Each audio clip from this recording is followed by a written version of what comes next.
والضحى والليل إذا سجى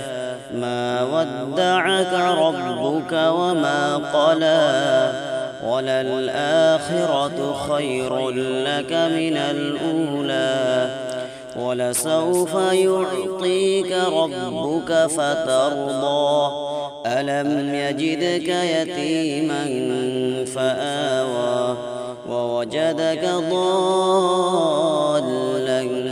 فهدى ووجدك عائلا